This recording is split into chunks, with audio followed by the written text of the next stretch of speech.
പകൽ ക്ഷീണം നിങ്ങളുടെ ജോലിയെ ബാധിക്കാറുണ്ടോ? ത്രൂ ഔട്ട് ദ ഡേ ഒരു എനർജി ലെവൽ കുറവാണെന്നൊരു ഫീലിംഗ് ഉണ്ടോ? ഫിസിക്കൽ എക്സർസൈസ് ചെയ്യുമ്പോൾ, ഉദാഹരണം കുറച്ച് സ്റ്റെപ്സൊക്കെ കയറുമ്പോൾ നിങ്ങൾക്കൊരു ശ്വാസതടസ്സം അനുഭവപ്പെടാറുണ്ടോ? മൈഗ്രെയിൻ ഹെഡേക്ക് നിങ്ങളെ കൂടെ ശല്യം ചെയ്യാറുണ്ടോ? അലർജി സംബന്ധമായ അസുഖങ്ങൾ നിങ്ങളെ ബാധിക്കാറുണ്ടോ? രാവിലെ ഉണരുമ്പോൾ ഒരു മോർണിംഗ് ഹെഡേക്കോ അല്ലെങ്കിൽ ഒരു മന്ദതയോ ഒരു ഫ്രഷ്നെസ് കുറവോ നിങ്ങളെ അഫക്റ്റ് ചെയ്യാറുണ്ടോ? ഞാൻ ഈ സൂചിപ്പിച്ച സിംറ്റംസിൽ പലതും നിങ്ങളെ അഫക്റ്റ് ചെയ്യുന്നുണ്ടെങ്കിൽ അതിനർത്ഥം നിങ്ങളുടെ ഉറക്കത്തിൽ നിങ്ങളുടെ ബ്രീത്തിങ് പ്രോപ്പറായിട്ടെന്നുള്ളതാണ്. നിങ്ങൾ തന്നെ ഒന്ന് ആലോചിച്ച് നോക്കും. നിങ്ങൾ ഉറങ്ങുമ്പോൾ നിങ്ങൾക്ക് പ്രോപ്പറായിട്ട് ബ്രീത്ത് ചെയ്യാൻ സാധിക്കുന്നില്ലെങ്കിൽ നിങ്ങൾക്ക് ഒരിക്കലും ഒരു സൗണ്ട് സ്ലീപ്പ് കിട്ടുകയില്ല. നിങ്ങൾ എത്ര നേരം ഉറങ്ങി എന്നതിലല്ല, നിങ്ങൾക്ക് ഡീപ്പ് സ്ലീപ്പ് കിട്ടുന്നുണ്ടോ എന്നുള്ളതാണ് പ്രധാനം. രാവിലെ ഉണരുമ്പോൾ ഒരു ഫ്രഷ്നെസ് തോന്നാവുകയോ ആണെങ്കിൽ അതിനർത്ഥം നിങ്ങൾക്ക് ഡീപ്പ് സ്ലീപ്പ് കിട്ടിയിട്ടില്ലെന്നുള്ളതാണ്. നിങ്ങളുടേത് സ്ലീപ്പ് ഡിസ്റ്റേബ്ഡ് ബ്രീത്തിങ് ആണെന്നുള്ളതാണ്. എന്ന് പറഞ്ഞാൽ നിങ്ങളുടെ ഉറക്കത്തെ ഡിസ്റ്റേബ് ചെയ്യുന്ന സ്ലീപ്പ് ബ്രീത്തിങ് ആയിരുന്നു നിങ്ങളുടേത്. ഇനി ഡീപ്പ് സ്ലീപ്പ് എന്താണെന്നും അതിൻ്റെ ഇമ്പോർട്ടൻസ് എന്താണെന്നും നോക്കാം. ഒരാളൊരു 7 മണിക്കൂർ ഉറങ്ങുകയാണെങ്കിൽ അതിനകത്ത് പല സൈക്കിളുകളുണ്ട്. ഓരോ സൈക്കിളിലും 4 സ്റ്റേജസ് ഉണ്ട്. അതിൽ ഫസ്റ്റ് ആൻഡ് സെക്കൻഡ് സ്റ്റേജാണ് സൂപ്പർഫിഷ്യൽ സ്ലീപ്പ് എന്ന് പറയുന്നത്. എന്നാൽ നമ്മൾ ഉറങ്ങാൻ കിടക്കണോ, നമ്മൾ പതിയെ ഉറക്കത്തിലേക്ക് പയ്യെ മയങ്ങി വീഴുന്നു. ഇത് ഏകദേശം ഒരു 20-25 മിനിറ്റ് ലാസ്റ്റ് ചെയ്യും. ഈ സ്റ്റേജിൽ നമ്മൾ പുറത്ത് നടക്കുന്ന പുറത്ത് ചെറിയ അനക്കം പോലും നമ്മളെ അഫക്റ്റ് ചെയ്യും. അടുത്ത സ്റ്റേജാണ് 3rd and 4th stage of deep sleep. ഇതാണ് നമ്മുടെ മനുഷ്യ ശരീരത്തിന് ഏറ്റവും ആവശ്യമുള്ള സ്ലീപ്പ്. ഈ 3rd സ്റ്റേജ് ഓഫ് ഡീപ്പ് സ്ലീപ്പിലാണ് നമ്മുടെ ബോഡി മസിൽസിൽ സെൽഫ് റിപ്പയറും ഹീലിങ്ങും ഏറ്റവും കൂടുതൽ നടക്കുന്നത്. അതുപോലെ കുട്ടികളിലാണെങ്കിൽ ഗ്രോത്ത് ഹോർമോൺ പ്രൊഡക്ഷൻസിൻ്റെ 90% നടക്കുന്നത് ഈ 3rd സ്റ്റേജ് ഓഫ് ഡീപ് സ്ലീപ്പിലാണ്. അതുപോലെ ഈ 3rd സ്റ്റേജ് ഓഫ് ഡീപ് സ്ലീപ്പിലാണ് ഇമ്മ്യൂൺ മെക്കാനിസം ഏറ്റവും കൂടുതൽ ആക്റ്റീവ് ആയിരിക്കുന്നത്. അതുപോലെ നമ്മുടെ ബ്രെയിനിലുള്ള ഇമ്പ്യൂരിറ്റീസ് എല്ലാം ലിംഫാറ്റിക് സിസ്റ്റത്തിലൂടെ വാഷ് ഔട്ട് ചെയ്ത് പുറത്തേക്ക് പോകുന്നു ഈ 3rd സ്റ്റേജ് ഓഫ് ഡീപ് സ്ലീപ്പിലാണ്. അടുത്ത സ്റ്റേജ് ആണ് 4th stage of deep sleep. ഈ സ്റ്റേജിൽ നമ്മുടെ ബോഡി മസിൽസ് എല്ലാം റിലാക്സ് ആവും. എന്ന് പറഞ്ഞാൽ ഒരു പാരലൈസ്, ഒരു തളർന്ന അവസ്ഥയിലേക്കാവും.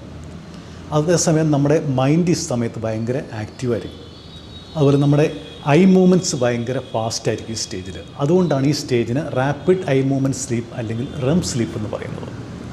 ഈ സ്റ്റേജ് ഓഫ് സ്ലീപ്പിൻ്റെ പ്രത്യേകത എന്താണെന്ന് വെച്ചാൽ ഈ സ്റ്റേജിലാണ് നമ്മുടെ ബ്രെയിനിൽ മെമ്മറി പ്രോസസ്സിങ്ങും കൺസോൾട്ടേഷനും ഏറ്റവും കൂടുതൽ നടക്കുന്നത്. എന്ന് പറഞ്ഞാൽ നമ്മൾ പകൽ കണ്ടതും കേട്ടതുമായ കാര്യങ്ങൾ നമ്മുടെ ബ്രെയിനിൽ അതിൻ്റെ ഓർഡർ അനുസരിച്ച് ഫീഡ് ചെയ്യുന്നത് ഈ സ്റ്റേജിലാണ്.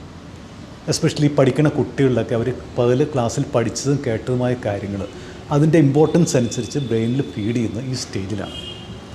എന്നാൽ ഈ ബ്രീത്തിങ് ഇഷ്യൂസ് ഉള്ള പേഷ്യൻസിൽ അവർക്കൊരിക്കലും ഈ ഡീപ്പ് സ്ലീപ്പിലേക്ക് പോകാൻ സാധിക്കില്ല.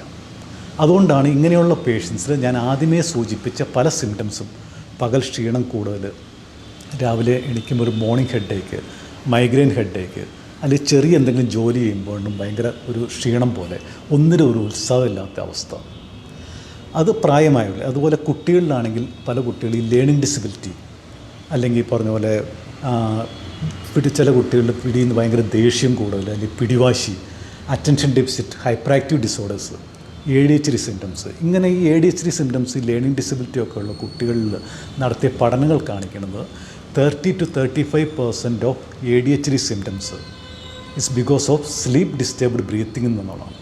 എന്ന് പറഞ്ഞാൽ അവർക്ക് ശരിക്കും പ്രോപ്പറായിട്ടുള്ള ബ്രീത്തിങ് അല്ലാത്തതുകൊണ്ട് അവരുടെ ഉറക്കം ഡിസ്റ്റേബ് ചെയ്യണം. അതുമൂലമാണ് ഈ സിംറ്റംസ് എന്നുള്ളതാണ്. ഇങ്ങനെയുള്ള പേഷ്യൻസിൽ അവരുടെ ബ്രീത്തിങ് കറക്റ്റ് ചെയ്ത് അവർക്ക് ആ നോർമൽ സ്ലീപ്പിലേക്ക്, ഡീപ്പ് സ്ലീപ്പിലേക്ക് അവരെത്തിക്കാൻ പറ്റിക്കഴിഞ്ഞാൽ ഈ പറഞ്ഞ സിംറ്റംസ് എല്ലാം ഈ ADHD സിംറ്റംസിൽ കാര്യമായ കുറവ് വരുന്നതായി കാണിക്കുന്നു. അതുപോലെ ലേണിംഗ് ഡിസബിലിറ്റി ഉള്ള കുട്ടികളിൽ നിങ്ങളൊന്ന് ആലോചിച്ചാൽ, നിങ്ങളൊരു ദിവസം ഒന്ന് ഉറങ്ങാണ്ടിരുന്നു കഴിഞ്ഞാൽ പിറ്റേ ദിവസം നമുക്കെന്താ ഭയങ്കര മൂഡ് ഔട്ടായിരിക്കും, ഒന്നും ചെയ്യാൻ ഒരു ഉത്സാഹം കാണില്ല, ഒന്നിലൊരു ഫോക്കസ് കാണില്ല. അപ്പോൾ ഈ ബ്രീത്തിങ് ഇഷ്യൂസ് കാരണം ദിവസവും ഉറങ്ങാത്ത കുട്ടികളിൽ ആലോചിച്ച് നോക്കുക, അവർക്ക് ഒരു കാര്യത്തിലും ഫോക്കസ് ചെയ്യാൻ പറ്റില്ല, കോൺസെൻട്രേറ്റ് ചെയ്യാൻ പറ്റില്ല. അങ്ങനെയുള്ള കുട്ടികളിലും അവരുടെ ബ്രീത്തിങ് കറക്റ്റ് ചെയ്ത് അവരെ ഡീപ്പ് സ്ലീപ്പിലേക്ക് എത്തിക്കാൻ പറ്റിക്കഴിഞ്ഞാൽ അവരുടെ ലേണിംഗ് ഡിസബിലിറ്റി പ്രോബ്ലംസ് കാര്യമായിട്ട് കുറവ് വരുത്താൻ സാധിക്കും. അപ്പോൾ ഇനി നമുക്ക് ഈ എന്തുകൊണ്ട് ഇവർക്ക് ഡീപ്പ് സ്ലീപ്പ് കിട്ടുന്നില്ലെന്ന് നോക്കാം. ഡീപ്പ് സ്ലീപ്പിന് ഏറ്റവും ആവശ്യമായിട്ടുള്ള കാര്യമാണ് പ്രോപ്പറായിട്ടുള്ള ബ്രീത്തിങ്. ഈ പ്രോപ്പറായിട്ടുള്ള ബ്രീത്തിങ്ങിന് ഏറ്റവും ആവശ്യം വേണ്ടതാണ് പ്രോപ്പറായിട്ടുള്ള എയർവേ. നമ്മുടെ എയർവേ എന്ന് പറഞ്ഞാൽ നമ്മുടെ ഈ ശ്വാസനാളം, ഈ ശ്വാസനാളത്തിലുണ്ടാകുന്ന ചെറിയ തടസ്സങ്ങളാണ് ഈ ബ്രീത്തിങ്ങിനെ അഫക്റ്റ് ചെയ്യുന്നത്. കുട്ടികളിൽ പലപ്പോഴും അത് ടോൺസിൽസ് അല്ലെങ്കിൽ അഡിനോയിഡ് ഗ്ലാൻസിൻ്റെ എക്സ്ട്രാ ഗ്രോത്ത് മൂലമായിരിക്കാം. എന്നാൽ പ്രായമായവരിൽ അഡൽട്ട്സ് പേഷ്യൻസിൽ 90% ഈ ഒബ്സ്ട്രക്ഷൻസ് താടിയലിൻ്റെ വളർച്ചയിലുണ്ടായിട്ടുള്ള വ്യത്യാസങ്ങൾ കൊണ്ടാണ്. അവിടെയാണ് ഈ ഡെൻ്റൽ സ്ലീപ്പ് മെഡിസിൻ്റെ പ്രസക്തി വരുന്നത്. ഉദാഹരണത്തിന് ചില പേഷ്യൻസിൽ ഇവരുടെ അപ്പർ ജോ ചിലപ്പോൾ ഭയങ്കര കൺസ്ട്രക്റ്റഡ് ആയിരിക്കും, ചുരുങ്ങി നിൽക്കുന്ന അവസ്ഥയുണ്ട്. അതുപോലെ ഈ ലോവർ ജോ ചിലപ്പോൾ തീരെ ബാക്കിലേക്ക് റിട്രോഗ്നാത്തിക് ലോവർ ജോ എന്ന് പറയും, ലോവർ ജോ ബാക്കിലേക്ക് നിൽക്കണം. അപ്പോൾ പല പേഷ്യൻറ്റും കാണാം ചിഹ്ന തീരെ ഇല്ലാത്ത അവസ്ഥ. അപ്പോൾ ഇങ്ങനെയുള്ള പേഷ്യൻസിലൊക്കെ ഇവർ ഉറങ്ങുമ്പോൾ ഇവരുടെ ഈ നാവിൻ്റെ മസിൽസ് ലോവർ ജോയോട് അറ്റാച്ച് ചെയ്തേക്കണതാണ് നമ്മുടെ നാവ്. അതുപോലെ അപ്പർ ജോയിലേക്ക് മേൽത്താടിയോട് അറ്റാച്ച് ചെയ്തേക്കണതാണ് നമ്മുടെ സോപ്പ് പാലറ്റ് അല്ലെങ്കിൽ അണ്ണാക്ക്. ഈ മസിൽസ് സ്വല്പം റിലാക്സ് ചെയ്ത് നേരെ പുറകോട്ട് വരും. പുറകോട്ട് വരുമ്പോൾ സംഭവിക്കുന്നത് നമ്മുടെ ഈ എയർവേയിലേക്കാണ് ഈ മസിൽസ് പതിയെ നമ്മുടെ ഉറക്കത്തിൽ പതിയെ പുറകോട്ട് റിലാക്സ് ചെയ്ത് പുറകോട്ട് പ്രസ് ചെയ്യുന്നത്. ഇത് പ്രസ് ചെയ്യുമ്പോഴും നമ്മൾ ഉറക്കത്തിൽ നമ്മൾ ഇൻഹെയിൽ ചെയ്യുമ്പോൾ നമ്മൾ ഇൻഹെയിൽ ചെയ്യുന്ന എയർ ഫോഴ്സ്ഫുള്ളി ഇതിന് ഈ ഒബ്സ്ട്രക്ഷൻ അകത്തേക്ക് കടക്കാൻ ശ്രമിക്കുന്നതാണ് നമ്മൾ ഈ സ്നോറിംഗ് ആയിട്ടും അല്ലെങ്കിൽ കൂർക്കമ്പലിയായിട്ട് കേൾക്കുന്നത്. വേറെ ചില പേഷ്യൻസിൽ ഈ ഒബ്സ്ട്രക്ഷൻ കംപ്ലീറ്റ് ഒബ്സ്ട്രക്ഷൻ വരും. അപ്പോൾ ഈ എയർ ഒട്ടും അകത്തേക്ക് കടക്കാൻ പറ്റില്ല. അപ്പോൾ 8 മുതൽ 10 സെക്കൻഡ് നേരത്തേക്ക് എയർ എടുക്കാൻ പറ്റാത്ത നമുക്ക് ഇൻഹെയിൽ ചെയ്യാൻ ബ്രീത്ത് സ്റ്റോപ്പ് ചെയ്യുന്നൊരവസ്ഥ വരും. ഇതിനാണ് ഒബ്സ്ട്രക്റ്റീവ് സ്ലീപ്പ് ആപ്നിയ എന്ന് പറയുന്നത്. അങ്ങനെയുള്ള പേഷ്യൻസാണ് ഈ ഉറക്കത്തിൽ ഞെട്ടി എണീക്കുക എന്നൊക്കെ പറഞ്ഞ് ചില ജേർക്കിംഗ് മൂവ്മെൻറ്റ്സും സൗണ്ടൊക്കെ കേൾപ്പിക്കുന്നത്. അത്രയും ഡിസ്റ്റേബ്ഡ് ആയിരിക്കും അവർക്ക് സ്ലീപ്പ്. അതുകൊണ്ട് അവർക്ക് ഒരിക്കലും ഒരു ഡീപ്പ് സ്ലീപ്പിലേക്ക് പോകാൻ പറ്റുന്നില്ല. ഇനി അതിനെപ്പറ്റി കൂടുതൽ നിങ്ങൾക്ക് മനസ്സിലാക്കണം. ഈ വീഡിയോ നിങ്ങൾ ശ്രദ്ധിച്ചു കഴിഞ്ഞാൽ നിങ്ങൾക്ക് അതിനെപ്പറ്റി കൂടുതൽ മനസ്സിലാവും. ഇപ്പോൾ നമ്മൾ കണ്ടു ഈ എയർവേ ഒബ്സ്ട്രക്ഷൻ കാരണം ബ്രീത്തിങ് അഫക്റ്റ് ചെയ്യുന്നത്. എന്നാൽ ഈ സ്നോറിങ്ങും അല്ലെങ്കിൽ സ്ലീപ്പ് ആപ്നിയ എല്ലാ പേഷ്യൻസിലും ഈ എയർവേ ഒബ്സ്ട്രക്ഷനുള്ള എല്ലാ പേഷ്യൻസിലും ഈ സ്നോറിങ് കൂർക്കമ്പലി അല്ലെങ്കിൽ ഒബ്സ്ട്രക്ഷൻ ഈ സ്ലീപ്പ് ആപ്നിയ ഉണ്ടാകണമെന്നില്ല. വേറെ പല പേഷ്യൻസിൽ ചിലപ്പോൾ അവർക്ക് അവരുടെ ബ്രീത്തിങ് ഇൻഹെയിൽ ചെയ്യുന്നത് എയർ ഇൻഹെയിൽ ചെയ്യുമ്പോൾ ബ്രീത്തിങ് കൂടുതൽ സ്ട്രെസ്ഫുൾ ബ്രീത്തിങ് ആയിരിക്കും. അപ്പോൾ അവർക്ക് കൂടുതൽ ഫോഴ്സ് കൊടുത്ത് ബ്രീത്ത് ചെയ്യേണ്ടി വരും. അപ്പോൾ സംഭവിക്കുന്നതെന്ന് വെച്ചാൽ ഇപ്പോൾ അവരുടെ ബ്രെയിൻ എപ്പോഴും ഫുൾ ടൈം ഒട്ടും റെസ്റ്റ് ഇല്ലാണ്ട് ഫുൾ അലേർട്ടായിട്ട് നിൽക്കേണ്ടി വരും. അതുകൊണ്ട് അവർക്ക് ഒരിക്കലും ഡീപ്പ് സ്ലീപ്പിലേക്ക് പോകാൻ പറ്റില്ല. അപ്പോൾ ഇതിൽ നിന്ന് നമുക്ക് മനസ്സിലായി നമ്മുടെ ബ്രീത്തിങ് പ്രോപ്പർ അല്ലെങ്കിൽ നമുക്ക് ഡീപ്പ് സ്ലീപ്പ് കിട്ടില്ല. ഡീപ്പ് സ്ലീപ്പ് കിട്ടില്ലാത്തതുകൊണ്ടാണ് പലരിലും പല ശരീര പ്രശ്നങ്ങളും ഉണ്ടാകുന്നത്. പല നേരത്തെ ഞാൻ പറഞ്ഞ് സൂചിപ്പിച്ച സിംറ്റംസ് പലതും ഉണ്ടാകുന്നത്. ഇനി ഒരു എയർവേ ഫോക്കസ്ഡ് ഓർത്തോഡോണ്ടിസ്റ്റിന് ഇതെങ്ങനെ കറക്റ്റ് ചെയ്യാൻ പറ്റുമെന്ന് നോക്കാം. ഇങ്ങനെ സിംറ്റംസ് ഉള്ള പേഷ്യൻസിൽ ആദ്യമേ നമ്മളൊരു CBCT സ്കാനിങ് എന്ന് പറയും. അത് ഡെൻ്റലിൻ്റെ സ്കാനിങ് ആണ്. ഇതാണ് ഈ CBCT സ്കാനിങ്ങിൽ. ഈ സ്കാനിങ്ങിൻ്റെ പ്രത്യേകത എന്ന് വെച്ചാൽ ഇതിൽ നമ്മുടെ എയർവേ, ഇതാണ് നമ്മുടെ ശ്വാസനാളം. ഈ എയർവേയുടെ 3 ഡയമെൻഷണൽ പിക്ചറാണിത്. ഈ എയർവേയിൽ ഈ റെഡ്നസ് കാണുന്നതാണ് ഈ എയർവേയിൽ വരുന്ന ഒബ്സ്ട്രക്ഷൻസ്, തടസ്സങ്ങൾ. അപ്പോൾ ഈ CBCT സ്കാനിങ്ങിൻ്റെ സഹായത്തോടെ ഈ തടസ്സങ്ങൾ ഇവിടെ തൊണ്ടയുടെ നമ്മുടെ മുകൾ ഭാഗത്താണോ താഴ്ഭാഗത്താണോ അല്ലെങ്കിൽ അപ്പർ ജോയുടെ ഏരിയയിലാണോ ലോവർ ജോയുടെ ഏരിയയിലാണോ ഈ ഒബ്സ്ട്രക്ഷൻസ് എന്ന് കാണാൻ പറ്റും. ഈ പിക്ചറിൽ നിങ്ങൾക്ക് കാണാം ഈ റെഡ്നസ് മീൻസ് ഒബ്സ്ട്രക്ഷൻ. ഈ ഒബ്സ്ട്രക്ഷൻ ഈ ലോവർ ജോയുടെ ഏരിയയാണ്. ഇതാണ് ലോവർ ജോ, ലോവർ ടീത്തും ഇവിടെയാണ് ലോവർ ജോ ഏരിയ, ഇവിടെയാണ് ടങ് വരുന്നത്. ഈ റെഡ്നസ് ലോവർ ജോയിൽ അത് one of the main reason എന്ന് അവർ ഉറക്കത്തിൽ ഇവരുടെ ടങ് നേരെ നാവ് പുറകോട്ട് വന്ന് ഇവിടെ ഒബ്സ്ട്രക്ഷൻ ക്രിയേറ്റ് ചെയ്യണം. ഇങ്ങനെയുള്ള പേഷ്യൻസിൽ നമുക്ക് ഈ ലോവർ ജോ ഉറക്കത്തിൽ ഫ്രണ്ടിലേക്ക് വരാൻ വേണ്ടി ജസ്റ്റ് ഒരു ലോവർ മാൻഡിബുലാർ അഡ്വാൻസ്മെൻറ്റ് അപ്ലയൻസ് എന്നുള്ളൊരു അപ്ലയൻസ് ഉണ്ട്. ഇത് വെച്ചുകൊണ്ട് കിടന്ന് കഴിയുമ്പോഴും ലോവർ ജോ ഫ്രണ്ടിലേക്ക് വരും. ലോവർ ജോ ഫ്രണ്ടിലേക്ക് വന്ന് കഴിയുമ്പോൾ ഇതിലേക്ക് അറ്റാച്ച് ചെയ്യുന്ന നാവും ഫ്രണ്ടിലേക്ക് വന്ന് ഇവിടെ എയർവേ കൂടുതൽ ഓപ്പൺ അപ്പ് ആകും.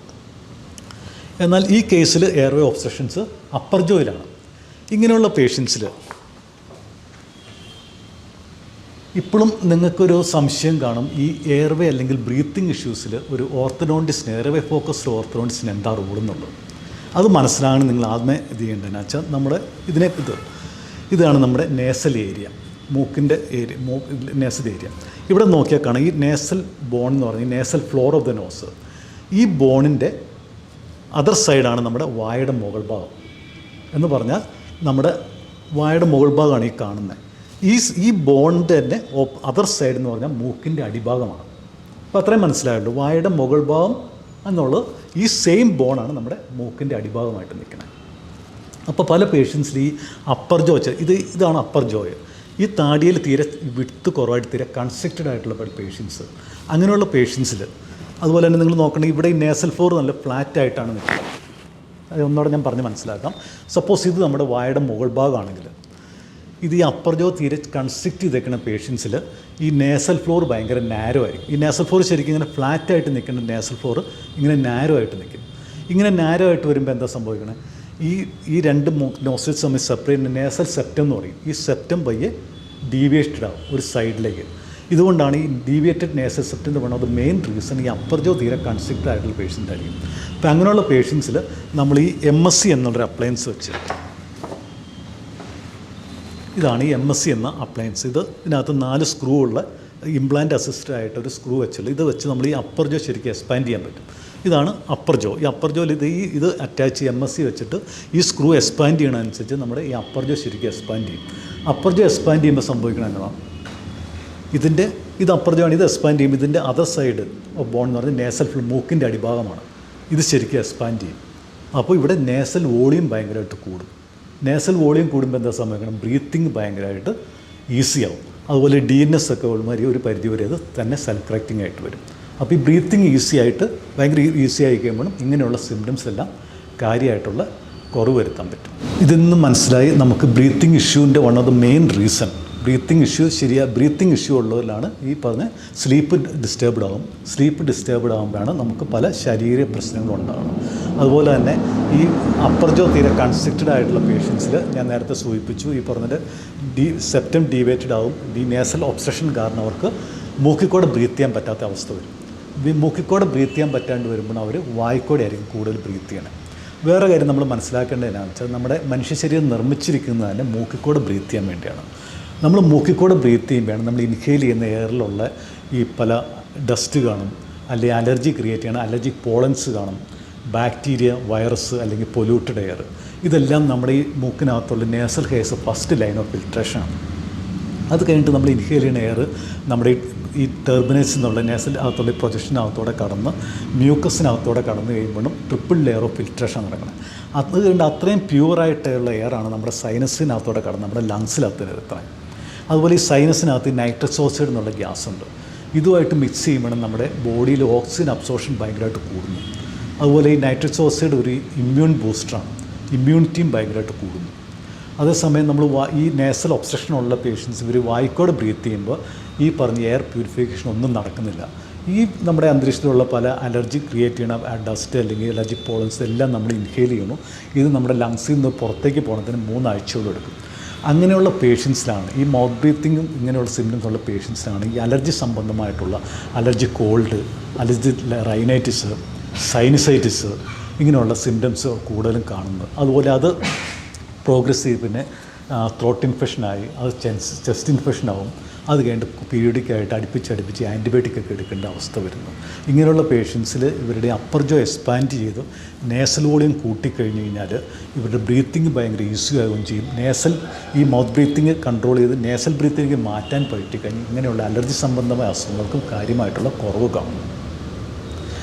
ഇനി ഇത്രയും കാര്യങ്ങൾ നമുക്ക് മനസ്സിലായി. ഇനി ഇങ്ങനെ ഈ MSc എന്ന അപ്ലയൻസ് വെച്ച് ട്രീറ്റ് ചെയ്ത കുറച്ച് കേസുകൾ കാണാം.